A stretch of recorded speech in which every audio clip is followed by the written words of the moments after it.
Hello, it's me again. Welcome. Saturday morning, about 12 o'clock.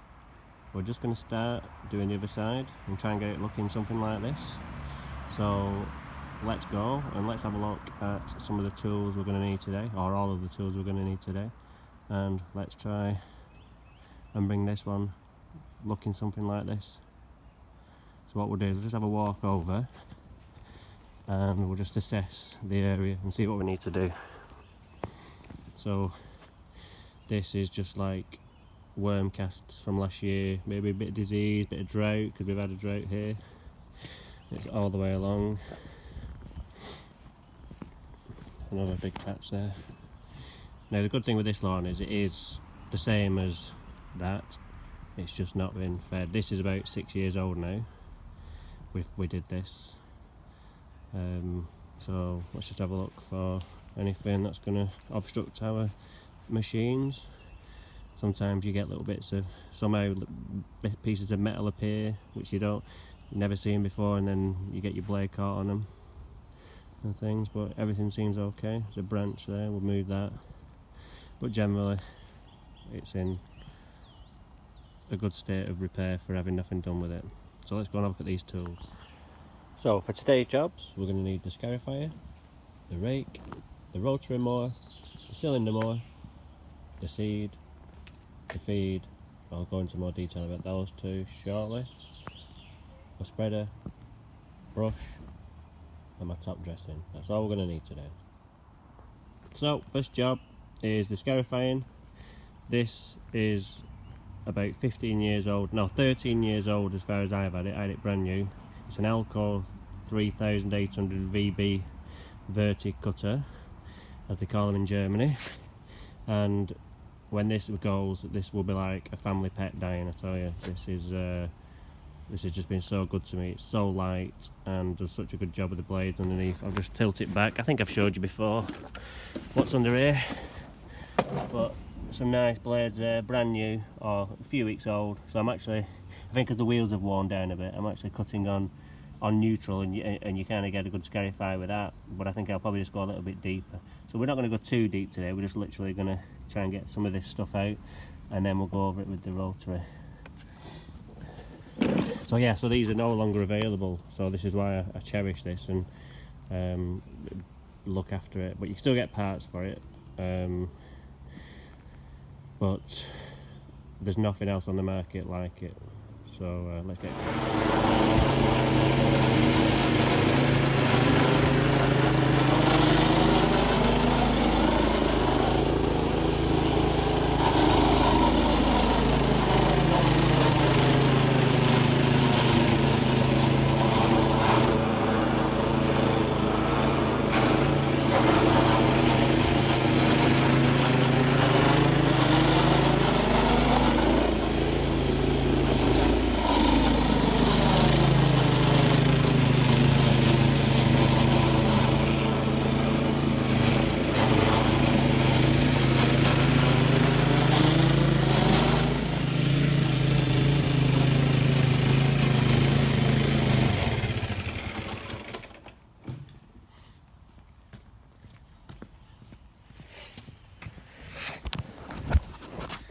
right, done.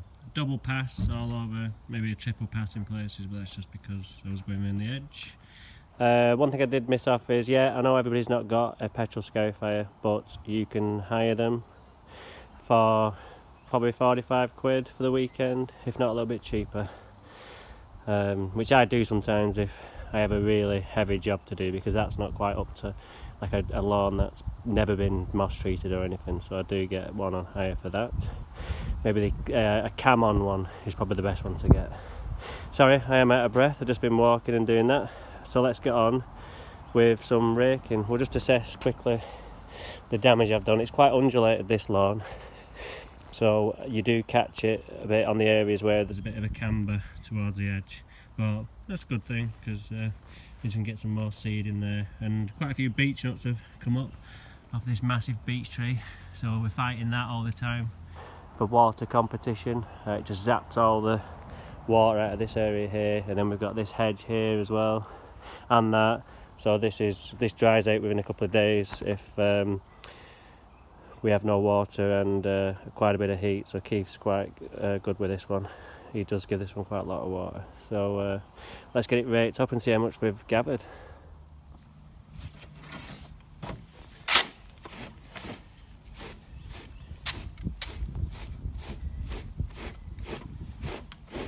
It's not the best rake I've got. I've actually left my proper one, which is the same as this, but newer. This is as bent as a proverbial 9-bob note, and the ends have been worn down over the years, so you have to bear with me on this one while I just take a little bit extra time. This is a good way of getting the scarifyings up, because you can just do any areas where you think you might have missed or just need to do a bit extra to get any debris out which hasn't come up. So we'll get this done. I like this one for the spring because it gets the bingo wings and the winter not doing much back to normal, and it's a good one for the heart, doing all this raking. Builds up the match fitness for the year ahead. So I'll crack on with this. Finishing up now. I've literally been gone a few minutes. It's not the best rake in the world, this at all, so I've not got as much up as I like, but the mower will pick up the rest.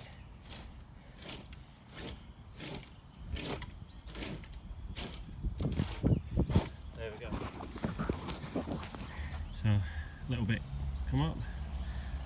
There'll be more when I actually mow with this rotary mower first. So let's get this all picked up and then we'll do that. So what we're going to use here is the Hater Harrier 48 rotary to pick up all the debris that I've not been able to get up. My mate's not done a great job, to be honest. But what this will do is this will pick all that up and cut the lawn as well as short as I can to take the stress off the cylinder mower when I actually get round to using that just shortly after. So let's get this done.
Okay, so that's done. Took off a couple of bagfuls, one already in the bin bag and one in there, ready to do. So got quite close. It's surprising how close it still is to get. But what I want to do is I want to get closer so that when we put the seed down and we put the feed down, we try and get everything to come through together. We don't want the grass growing at 100 miles an hour and then the seed coming through later on, because we have to get on with the mower then. So if we cut it as short as we can, it's got a further to start from, if you understand what I'm saying. Because I've had it before where I've not done this and then the grass is growing like billy-o and the seeds are nowhere to be seen and you end up with roots everywhere and it never seems to catch up and always dead bouncy and stuff. So as actually we found out over here, wow, have you ever seen colour like this? I haven't, to be honest. The sun's just come out for us. I'll just give you a little treat of how it looks in the sun. Oh, that's what it's about. That's why I do it. Go for all the months of toil and trouble and head scratching and customers wondering what the hell's going on. But then when we get it looking like this, that is the icing on the cake, baby. Give you a little treat down here. I can't really see very well because of the sun's glare, but my God, that is a joy to behold. I'm sure that's why you lot all tune in as well. So let's get back on with what we come here to do rather than eyeing up my work. which I can't help, unfortunately. But I feel like there's nothing else in the world that gives you such pleasure visually. You know, you can decorate your house, you can wash your car, but I don't think there's anything that gives you the same visual pleasure as this. So let's get back on with this. Cylinder time now. So I'm going to get the cylinder motor out and then we'll cut this a little bit shorter and see how much we can get off. See you in a minute. So going to get on with the outlet 17-inch mower now. I've just got the 6-blade cylinder in today because this is not new to me. It's new to me, but not brand new. I bought it second hand, so it came with the 6-blade cylinder in, and I've not changed it over to my 10 yet because that's still in my other one. Just laziness really. And let's get on with this. So I'm gonna I don't really talk about how low I'm going, millimeter. I want it cutting at millimeters, 22 mil. No, I don't do any of that. It's just whatever looks right on the day. Whether that's right or wrong, it's just how I do things here. So I think it'll be too short or too long if I go on at this height because I've just cut this. So I'm going to lower it down and just see how short I can go without, because what we don't want to do is, it's quite undulated, we don't want to dig into the sides and end up scalping and really going through the crown of the plant. We just want to kind of do it nice and gently all over, but just enough. So let's get on with it.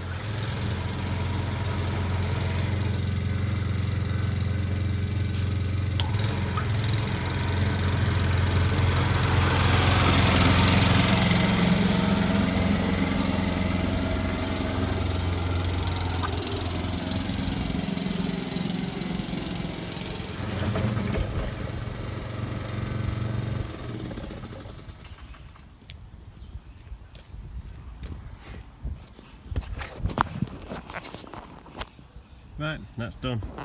So I've gone close enough really, because in some parts it's a bit longer still, like there, but then over here, you know, it's quite short, so there's a fine balance between doing too much and too little, and I think I've reached that point. So let's get on with some fertilizing first. I put the fertilizer on first, you put it on after the seed, because it's heavier than the seed.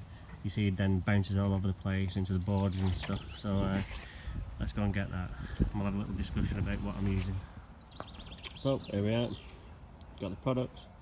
We've got the Johnson's Premier Pitch and the Sierra Blend Plus ICL. Like I said before, I'm going to put the feed on first, then the seed. I don't really adhere to the amount you put on, to be honest. I just put it on a certain setting on my spreader and away we go. Normally about 27 on my 26.99 spreader. I don't think you need one of these big £500 things.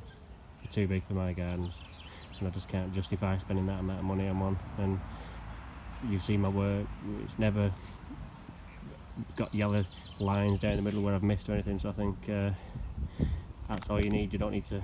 Sometimes I've had people they've overbought things thinking it's because it's more expensive and the professionals use it, like it's got to be better than the normal ones that us amateurs use. But to be fair, if I work somewhere, I think I'd just use that anyway.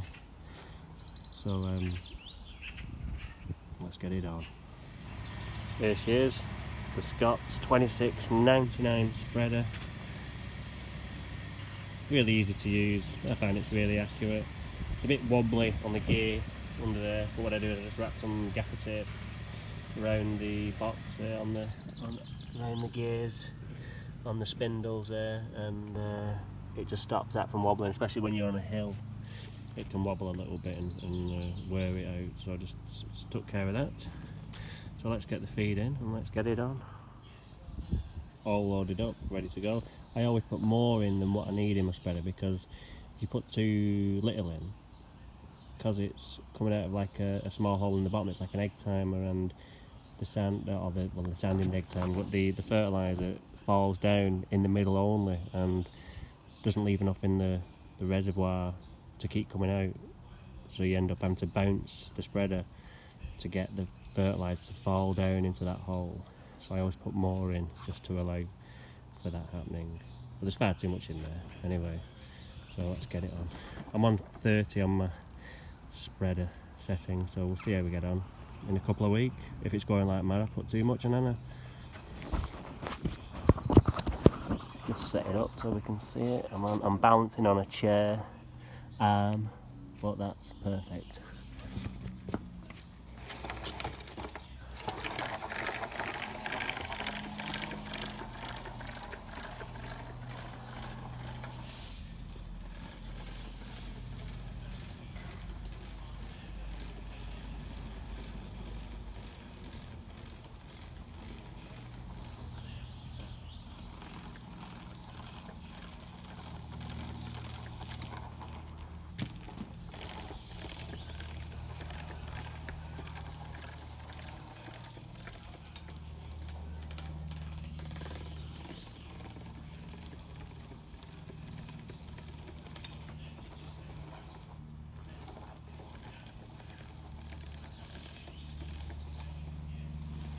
The good thing about the Sierra Blend Plus range is that you can see where you've been with the orange beads in there with the fertilizer in, so that gives you a somewhat accurate spread.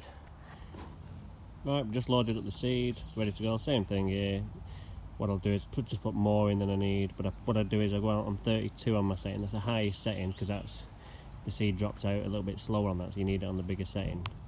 So what I'll do, I'll just do one pass all over, and that's usually about right. Usually gives you around 35 square meters, 35 grams per square meter. Sorry for that little faux pas there.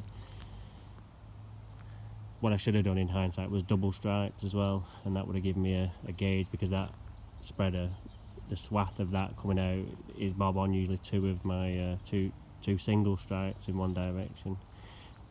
So accuracy might be a bit amiss on this one, but again, it don't matter. We're just, as Bob Ross would say, we don't make mistakes, we have happy accidents, and that's my mantra today. There we go.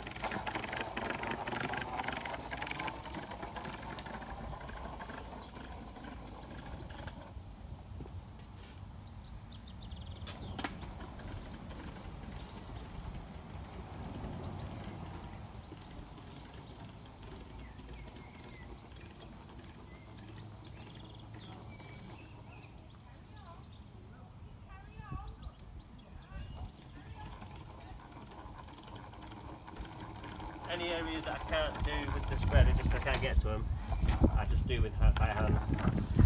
I think earlier I touched on the feed.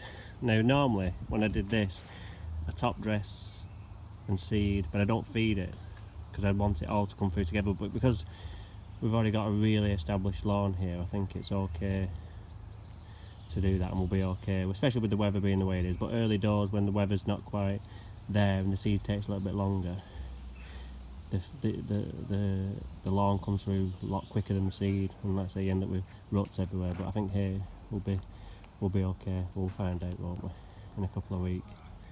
But either way, I will do a second video. So we've got the seed and the feed on. Luckily, before the wind picked up, not if you can hear it, yeah, it's picked up, so it's a good job it didn't do that whilst I was spraying the seed, because it would have lovely germination in the borders and none on the lawn. So just brought my top dressing round. I think I've got about 20 bags to go on. It's 70/30 kiln dried, although it's been stored around the back of the garage for about 3 months, so I'm guessing probably a little bit of it won't be kiln dried anymore, but that's alright, it'll just spread as easy. Well, not as easy, but it won't be a problem. In fact, it can be a godsend sometimes, because you can put that on the really bare areas like here, and it just gives a little bit more weight, and it's already watered, so when you do water, it doesn't bead on the top like it does with a kiln dried top dressing, which is a bit of a pain. But let's get it. I'm literally just going to walk around with it and spread it, I think, today, because I don't think I've got enough to just dump it out in a bag and spread it around, because I had half a ton left over from doing this.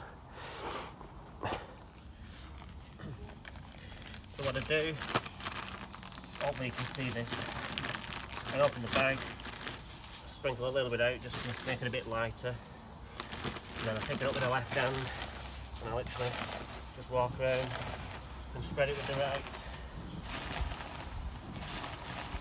Any big clumps like that in this weather, it'll dry out into kiln dried in no time. It's a bit wet, this one. Must have been one near the floor. Well, it'll be alright.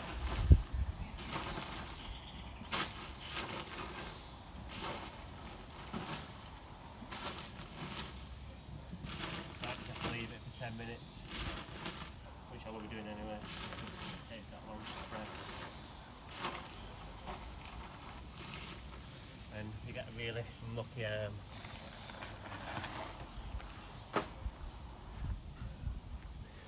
So leave that with me and I'll be back in a short while. So that's all nicely spread now. Just look behind there, horrible black cloud. Looks like it's going to start throwing it down. So I don't think I'm going to get time for that sand to dry out there. So I'm just going to go ahead and spread it. Be alright, don't worry about it. Just one of those things. The bags were a little bit wet actually. Probably wetter than I'd like, and there's one bag where I was like, why am I spreading this? But hey ho, it'll all work out. What I'm going to do now is just going to get my brush and just go up and down and brush it in basically, and spread all that sand out. I'll show you how I do it. I'll just set the old camera up. There we go.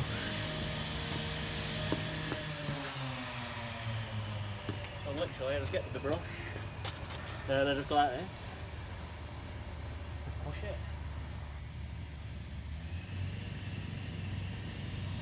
Give it a tap at the end of the brush.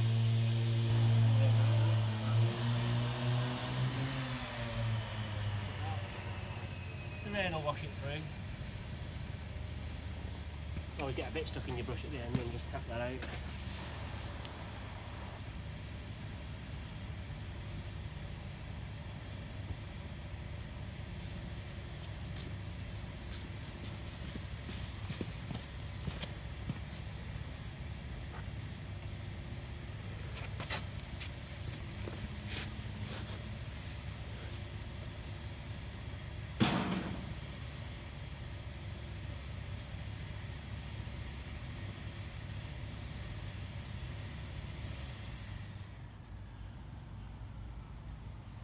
It's a bit thick in places.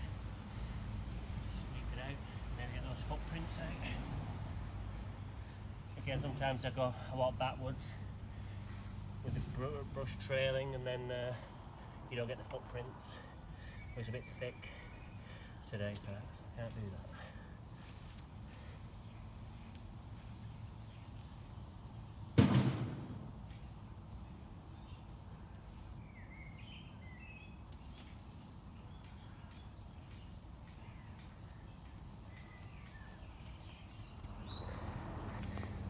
Right, I've double brushed that, no footprints anywhere, so that's took me about 2.5 hours from start to finish. It'll probably take me longer to edit the video, to be honest. But what'll happen now is we're just gonna let that, well, first of all we'll move that petrol can over there because I need that, and then tomorrow's supposed to be raining all day, so that'll be good, so that'll water it in, and then maybe in a week I might apply some Calibra. Now I know everybody's not got that, but some things you just don't have, which I do and I need to use, especially because, like I said before, it does get very dry, and I have seen, to be honest, some fantastic results with that, where it's been drought condition and the lawn's perished to orange. I've put that on with some ICL high-end 2500, and within a week it come back to full. Well, no, not to say full, but because there's a little bit of a patch, but majority of it was recovered, and the customer was like, what's going on here? I can't believe it. So when you hear reports like that, it's always good, and good for the manufacturer as well to hear probably me saying it. So yeah, so easily done. Just give it a couple of weeks and we'll come back and see how it's looking. Fingers crossed. It's over to the customer now to keep it wet, and see you soon.